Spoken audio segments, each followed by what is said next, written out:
talk about depression and healing depression. It's a very real thing. And what I want to provide today is another take on depression, not only how it affects us or people that have depression, but also how it affects loved ones. Vedanta tells us that the deepest rest we get, the deepest rest that consciousness receives, is in deep sleep.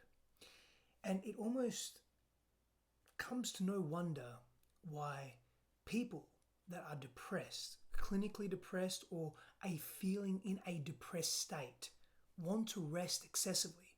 They sleep a great deal. Now, this could be in part because of medication. This could be in part because of biological function.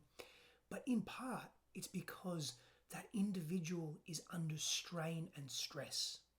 Sleep is a way to forget. It's a way to deal with the anxiety, the pain, the deep, visceral sadness. Sleep is a way to get away. It's a way to escape. It's a coping strategy. People with depression have been through heavy, unprocessed experiences. That could be abuse, that could be bullying, that could be deriving a sense of the world that is informing them that they carry low self-worth. They have a racing mind. And in order to numb that, in order to deal with that overwhelm, with that racing mind that leads often to this very deep, visceral, depressed state of being, physiologically, psychologically, emotionally, relationally, that people with depression, and I've been there, feel that just nothing or no one can understand. There is no sense of relatability or support. And so one of the biggest ways that we deal with it is sleep. Sleep is reprieve. Sleep is a way to avoid that deep visceral pain, to escape it, that mental anguish that we have. Maybe you are listening or watching this right now and you have experienced or are experiencing this depression, this sense of overwhelm and heaviness in the body. People will also say that depressed people are lazy, that they can't get out of bed, they're not motivated, they're not inspired by life. Well, in part that's true, but they're not lazy. People that carry depression are overwhelmed. And remember something, you are not your depression. Let me say that again, you are not your depression. Now, if you're someone that has a loved one that has depression in their lives, what can you do to help? Be a beacon of light. Live your life.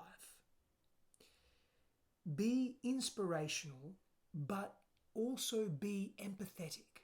Be understanding of where that individual may be in their journey.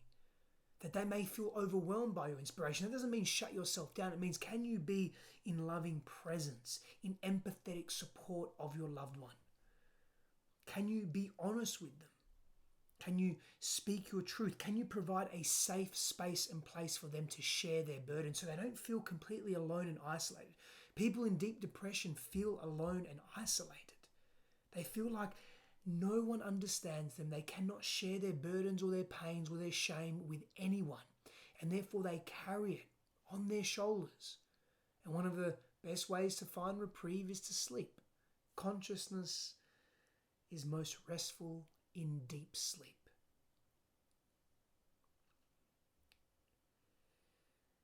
If you are depressed, if you're struggling, if you're suffering, if you feel alone, don't do this alone.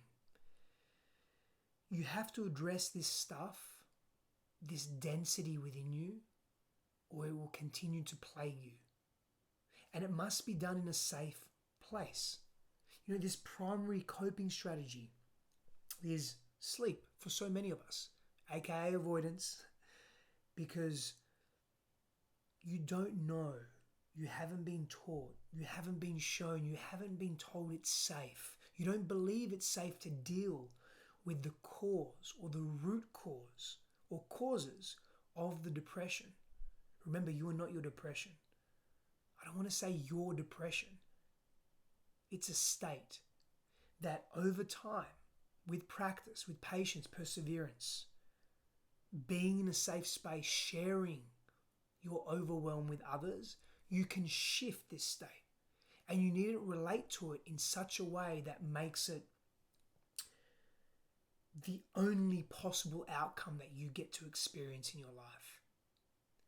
If you've suffered from depression, if you're suffering from depression, if you have loved ones who are experiencing depression, a safe space for communication, for expression, for emotional venting, for that deeper exploration of self is necessary. That means there must be loving presence, empathy, compassion, understanding. A space where judgment doesn't exist. We all have access to that. We can create that in our lives, and it can be challenging when we're taking the first steps. But if you can just believe for a moment that there is authentic, intelligent hope that awaits you, then you will move through the depression. Power and blessings to you. Maybe tag someone that needs to watch this today.